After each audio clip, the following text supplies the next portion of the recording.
तो मैम जैसे गणपति जी महोत्सव आ रहा है तो सब लोग अपने घर में लेकर के आएंगे। जनरली आपने बताया कि नहीं लाने चाहिए, बट अगर कोई लेकर के आ रहा है तो उसे क्या विधि फॉलो करनी चाहिए, एक पूरी प्रोसेस बताएं आप कैसे रखनी गणपति जी चाहिए। को जब लेने जाए ना, घर से शुद्ध सात्विक होकर जाएं, उनको लेकर आए।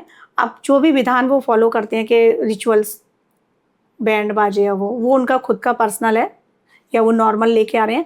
जब लेने जा रहे हैं ना, उससे पहले मुख्य द्वार बिल्कुल साफ कर दें, मुख्य द्वार की अच्छे से पूजा करें, साफ सफाई करें, क्योंकि वहीं से एंट्रेंस उनकी हो रही है। उससे पहले मुख्य द्वार पे लाने से पहले बता रही हूँ, मुख्य द्वार पे चौक पूरन कर दें, चावल रख दें, दोनों साइड स्वास्तिक बना दें। स्वास्तिक बहुत जरूरी है। रिद्धि सिद्धि शुभ लाभ ये सब बना के रखें, क्योंकि उनके साथ गणपति अंदर आने चाहिए। समझ गए। अभी हम नॉर्मल क्या होता है, नॉर्मल गणपति को लाए अंदर बिठा लिया, ना रिद्धि है, ना सिद्धि है, ना शुभ है, ना लाभ है, सब इनके साथ है। हमें शुभता भी चाहिए, हमें प्रॉफिट भी चाहिए, हमें मनी भी चाहिए, सब चाहिए ना। तो पहले अपने मेन गेट पे ये सारी चीजें बनाओ। तोरण जो लगाते हैं तोरण लगाओ, उसके बाद आप जाओ उनको लेकर आओ, घर में स्थापित करो। स्थापित करने के बाद सबसे पहले कुलदेवी की पूजा करो, क्योंकि सर्वप्रथम कुलदेवी है। आपने गणपति जी की पूजा कर ली, प्रथम देव हैं, करनी चाहिए। वैसे भी नॉर्मल सबके लिए बता रही हूँ, किसी भी पूजा से पहले अपने घर में कुलदेवी की पूजा जरूर करें, क्योंकि लेकिन जनरली लोगों को पता नहीं होता उनकी कुल देवी या कुल देवता हाँ, कौन है। अगर नहीं पता है तो उसके लिए भी बता देती हूँ यहाँ पे मैं। जिनको नहीं पता है तो वो एक काम कर सकते हैं, एक चांदी का कॉइन लें और उसको बनाएं। चांदी के कॉइन पे कलावा रोली जो होती है, ये मेरे हाथ में जो बंधी हुई है, ये लेंगे आप, लपेट लेंगे तो वो कॉइन हो गया वो प्लेस। जैसे कामाख्या, वो कॉइन हो गया। अब एक सुपारी लेंगे, उस पर कलावा लपेटेंगे, वो हो गई आदिशक्ति। जिनको नहीं पता है तो उनसे बोलेंगे कि हमको नहीं पता हमारी कुलदेवी कौन है। जो भी हमारी कुलदेवी हम उस रूप में अपने घर में स्थापित कर रहे हैं, उनको स्थापित करो। डेली उनके आगे देसी घी का दीप लगाओ और पूजा करो। और कलावे पर नहीं कर सकते तो आप नारियल भी सेम प्रोसेस में मंदिर में रख सकते हैं। मतलब एक चांदी का सिक्का लें, उसमें कलावा बांधे वो रख लें, और एक नारियल या सुपारी लें, उस पर कलावा बांधे और वो रख लें। वो रख लें।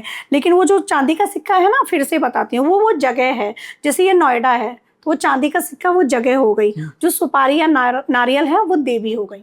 मतलब जिस भी प्लेस की होंगी, हाँ, जिस भी प्लेस की होंगी, प्लेस पे हमने स्थापित करके और वो रख दिया अपने घर में। और फिर उनकी ना सुबह शाम आप जोत जलाओ। सबसे पहले उनकी जलाओ, फिर गणपति जी, फिर बाकी जो भी जिस भी आप जिसको भी मान रहे हैं ईश्वर को, उनकी पूजा करो। तो गणपति जी पर भी ये प्रोसेस आपको करना है। कलश रखो आप, कलश में पंच पल्लव, 5 तरह के पत्ते होते हैं, जिसमें अशोक, आम, बड़, ये सारे हो गए। पंच पल्लव आपको लाने हैं। गूलर, अगर पंच पल्लव नहीं मिल पा रहे हैं, कई बार होता है यहाँ पे नहीं मिलते, मेरे होम टाउन में मिल जाते, तो फिर आप आम के पत्ते ले आओ, अशोक के पत्ते ले आओ, उनको लगा दो। गणपति जी को मदार बहुत पसंद है। मदार क्या होता है? मदार एक वृक्ष होता है। मदार का फूल शिव जी पर भी चढ़ाया जाता है। अच्छा। हाँ, अगर जैसे फूल वाले के पास जाएंगे ना, आप मांगेंगे वो दे देंगे। वाइट और कुछ पर्पल कलर के छोटे छोटे स्टार जैसे फूल होते हैं उसके, तो मदार बहुत पसंद है।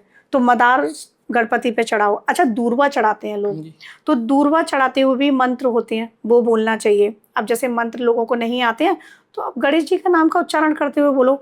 21 या 11 दूर्वा चढ़ानी चाहिए। कई बार क्या हुआ, ऐसी उठाई दूर्वा, मार्केट से लाए हैं, बिना काउंटिंग के हमने चढ़ा दी, तो वो भी। और मार्केट से लाने के बाद भी ना, अभय जी कई बार ऐसा होता है, ना हम फूल धोते हैं ना दूर्वा धो रहे हैं। उनको पहले स्नान करा लो। हमें नहीं पता ना कैसे कैसे हाथों से वो छू के लाई गई हैं, किसने छुई हैं। तो उनको गंगा जल से शुद्ध कर लो। गंगा जल नहीं है, नॉर्मल जल से शुद्ध कर लो। उसके बाद वो दूर्वा 11 या 21 चढ़ाओ। और 11-21 दूर्वा चढ़ाने के बाद मदार के वृक्ष का वो चढ़ाओ। अच्छा, गणपति महोत्सव में भी एक चीज़ बताना चाहूँगी अपने दर्शकों के लिए, कि मदार के जो फूल हैं उनको आप जला लो, राख बना लो, जला लो, और उसको स्टोर कर लो एक डिब्बी में, और उसका टीका डेली लगाओ। कुछ भी कष्ट होंगे, कोई भी नेगेटिव एनर्जी होगी, सब आपसे दूर चली जाएगी। और ये आकर्षण तिलक भी है। सामने वाला, अगर आप गणपति की पूजा करते हैं, आकर्षण ये तभी बनेगा जब आप गणपति जी में उतना आस्था रखते हैं, तभी आकर्षण तिलक की तरह काम करेगा। जैसे मैं ये त्रिपुंड लगाती हूँ, तो अभी आपने वो लिया टीका मदार के वाला और यहाँ पर लगा लिया, और अपने कंठ पर, विशुद्धि पर जरूर लगाना चाहिए, क्योंकि वाणी के देवता है गणपति। सरस्वती माँ का प्रभाव भी है और गणपति जी का भी आधिपत्य है, मूलाधार पे भी है। तो मैं तो कहूँगी जब गणपति जी की आप पूजा करो तो मूलाधार से स्टार्ट हो जाओ। जैसे मैम गणपति जी को हम घर पे लेकर के आ गए, तो उसके बाद हमें क्या प्रोसेस फॉलो करना चाहिए? हमें पूरा सात्विक लाइफ़स्टाइल को फ़ॉलो करना है। लहसुन, प्याज़ नहीं खाना। खाना क्या, हमें अपने किचन में भी नहीं रखना है। आप गणपति जी लेके आ रहे हैं, उससे पहले ही अपने किचन से भी निकाल दीजिएगा।